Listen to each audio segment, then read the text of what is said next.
Hey guys, I hate to be the bearer of bad news, but it's official. Games are $80.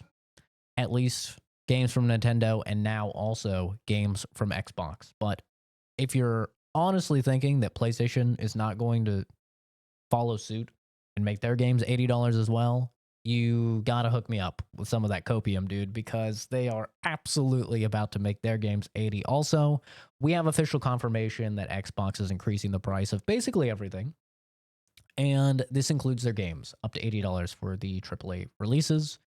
And man, this sucks. It's not surprising. Don't get me wrong. It's not surprising at all when I initially reacted to the Switch 2. Once I got back from Japan, once I reacted to the Switch 2, I said, it's basically just a matter of time now before everybody follows suit and makes their games $80. And now we're starting to see that with Xbox and I'm sure soon PlayStation. And that's not even considering, by the way, the fact that GTA 6 is not out. And GTA 6 has the power, as one of the biggest launches in history, to name their price. They could say that they want to be $90. And if they set it for $90, everyone will still buy it. Now, maybe you'll say you won't buy it. Maybe some of you will say you won't buy it. But millions upon millions upon millions of people will still buy it at 90. They'll still buy it at 100.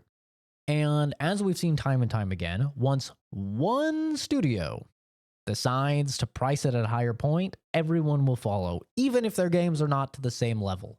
So even if, GTA 6 comes out, it says $90 on release, everybody else will follow suit, even though their games are not going to be as expensive or as detailed as GTA 6. That's just how it is, man. And this sucks. This really, really sucks, dude. With the jump from 60 to 70, I was in denial about it. I was trying to champion the good fight. I made videos about it. I talked about it a ton on streams. I was like, I'm not buying $70 games. I'm making sure it doesn't come to PC. A bunch of people said the same thing. It was first like EA and their sports games that they did 70. And the first game that came to PC that was 70 was Final Fantasy VII Intergrade. And that game did very, very poorly in terms of sales because me and a bunch of other people were like, just out of principle, we're not buying a $70 game. And that only lasted so long, though, because once Call of Duty Modern Warfare 2 came to PC, it was $70. Everybody bought it. It sold like hotcakes. And then $70 was the standard. And that was a real awakening moment for me because I realized no matter what you and me do, no matter how many videos I make about not to buy this thing or whatever, it literally doesn't matter. It literally doesn't, because there will be millions and millions of people, depending on the game. With the case of GTA 6, it'll be tens of millions of people that will buy it anyway. So we really have no say in it. We just have to let it happen, man. And that is a truly sombering revelation once you have it, of just realizing, yep, there's just nothing I can really do about it. All I can do about it is decide if I want to buy it or not buy it. And this price increase from 70 to 80, it sucks even more because with the increase from 60 to 70, I've already seen this multiple times now where a game is coming out, let's say Monster Hunter Wilds, right? Coming out at $70. I talk to a bunch of my friends. I'm like, dude, this game is coming out. It looks like it's going to be really good. We should all get it. And I get back, sorry, dude, it's $70. I don't buy $70 games, or I can't afford $70 games or whatever. And I get that back frequently. And that sucks, man, because it's almost as if there's starting to become a divide in gamers where there's some people that are just kind of relegated to indie and double A gaming. They can't really justify financially going to triple A gaming. And there's a lot of reasons for this. I mean, one, we have cost of living that has increased by a ton over the past several years. And That's including, your groceries, your utilities, your rent, all of that, right, is increasing by a ton. You have now games increasing. You have wages staying the same. Wages are not increasing, even though everything else is costing more. People aren't making more money. And then you add on top of that the little, salt bay on top of it that most people, if you ask them, will tell you that AAA games are worse than ever. So you have a situation where you're not making any more money. Everything else around you is getting more expensive. Now your hobby is getting more expensive, and your hobby is in a worse state than it's ever been. And I don't think there's any other way to say it. I mean, that just sucks ass. It's terrible, dude. And, I get asked frequently, like, why do I play new games? Why am I always playing new games instead of like playing older games or playing games that people request me to play?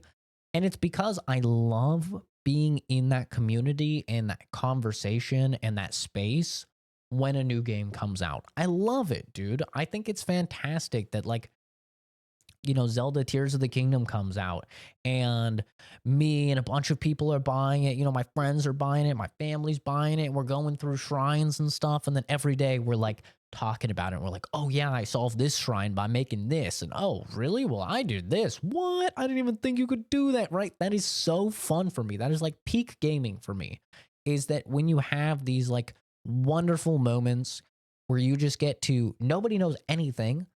We're all going in fresh. And then we all just get to shoot the shit about our experiences. I love that, man. I think it's so cool.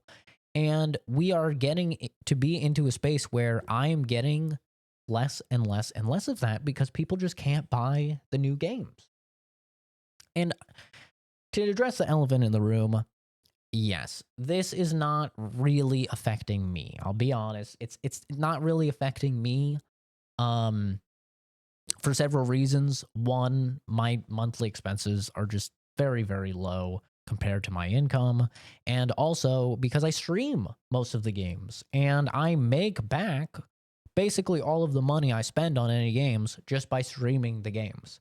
So obviously, like, I'm not going to come out here and pretend like this is, going to kill the channel or really impact me directly in any way, shape, or form.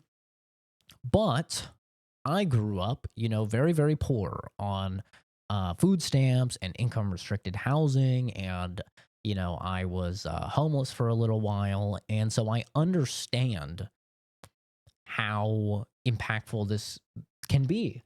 And it just sucks to see, this hobby that I've grown up with and I've spent so much time with, my number one hobby, just getting more and more out of reach to all of my peers and people online, and it sucks, dude.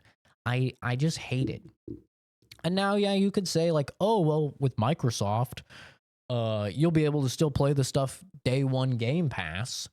Yeah, you will be. I'm sure we'll see a Game Pass price increase soon.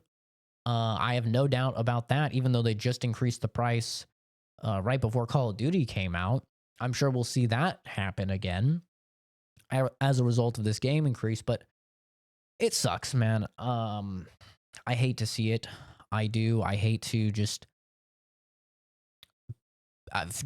see people in the streams and stuff coming in and being like, "Oh man, I would love to play this game, but I just can't afford it.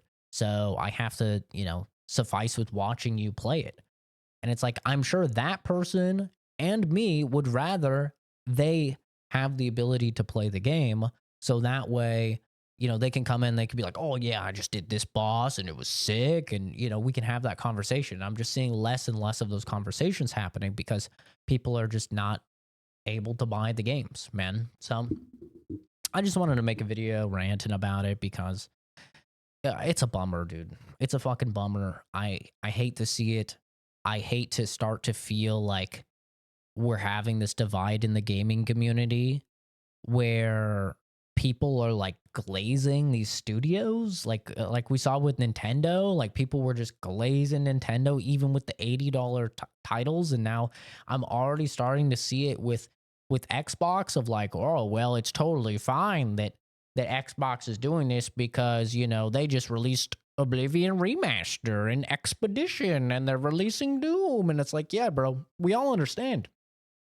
Microsoft's putting out some bangers, bro. And it's awesome to see. But it doesn't change the fact that if you want to own these games, which a lot of people like to own their games, which obviously, you know, we never really own the games. We have the license to them, whatever, logistics. But people want to not have to subscribe to Game Pass to play the fucking game. And now they're going to have to, you know, fork over $80 to play any of this new stuff. It sucks, dude. And that's basically the takeaway. It's a fucking bummer. But I'd love to hear your guys' thoughts. Are you gonna just, you know, are you on PC? Are you gonna go full pirate? I've seen a lot of people saying they're just gonna fully go pirate mode now, which I understand. I respect it. I've been there, brother. I understand. Trust me. Are you just gonna not buy AAA games? Does this not affect you? Or are you still gonna buy all of them anyway if they're good? I'd love to hear your guys' thoughts because, you know, from what I hear online, I'm going to pirate a ton, and it's a good thing I have such a big backlog of games I haven't played because I'm not fucking with new stuff at all.